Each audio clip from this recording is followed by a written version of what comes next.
Beaucoup de gens pensent que pour réussir dans le négoce des matières premières, il faut une longue liste de contacts ou alors un WhatsApp saturé de contacts. Malheureusement, non.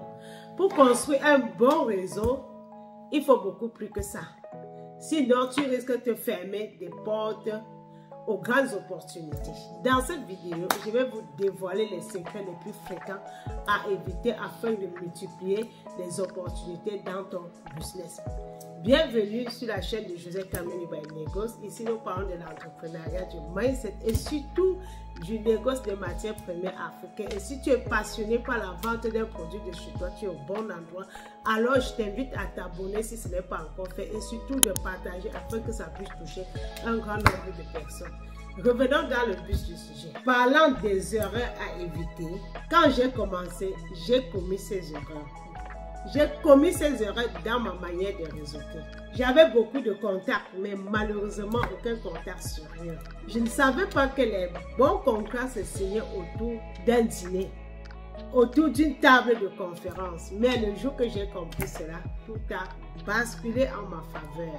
C'est comme ça que j'ai commencé à avoir des contacts sérieux, des partenaires sérieux et des partenariats sérieux avec des fournisseurs fiables. Parlons des erreurs à éviter. Ne jamais confondre un contact d'affaires à une relation. Une relation peut être amicale, familiale, tandis qu'un contact d'affaires peut provenir d'un réseau, d'une recommandation, d'une conférence, d'une foire, d'un dîner d'affaires et j'en passe.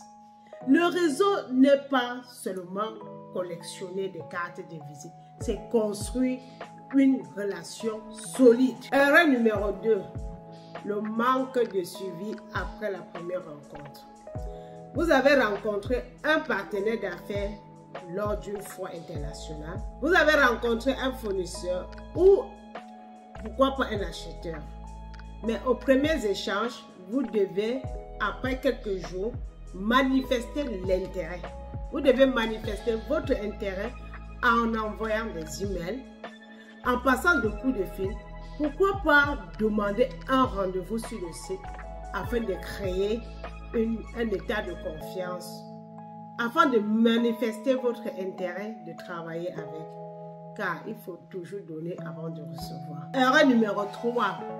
Vous êtes invité à une conférence sur l'entrepreneuriat ou sur la commercialisation des matières premières. Vous devez prendre les dispositions en 3 étapes. Avant, pendant et après. Avant, c'est les préparatifs avant l'événement. Les dispositions à prendre avant de participer à ces événements. Pendant les événements, des rencontres que vous allez faire, des débats que vous allez tenir et après l'événement, le suivi des clients. Vous devez constituer une fiche client qui vous permettra sur le long terme d'entrer en contact avec ces clients ou alors de prospecter auprès de ces clients. Maintenant que vous avez compris quelles sont les erreurs à éviter, vous conviendrez avec moi que bâtir un bon réseau n'est pas synonyme de quantité, mais de qualité. Évite donc ces erreurs et tu verras comment ton portefeuille va se transformer en une machine d'opportunités. Dites-moi dans les commentaires quelle erreur vous avez déjà commise dans votre réseau et dites-moi si vous avez aimé cette vidéo et encouragez-moi en likant et aussi en partageant afin que ça puisse toucher un grand nombre de personnes. Je vous donne rendez-vous la semaine prochaine pour une autre vidéo. Madame Kameni, votre reine du négoce.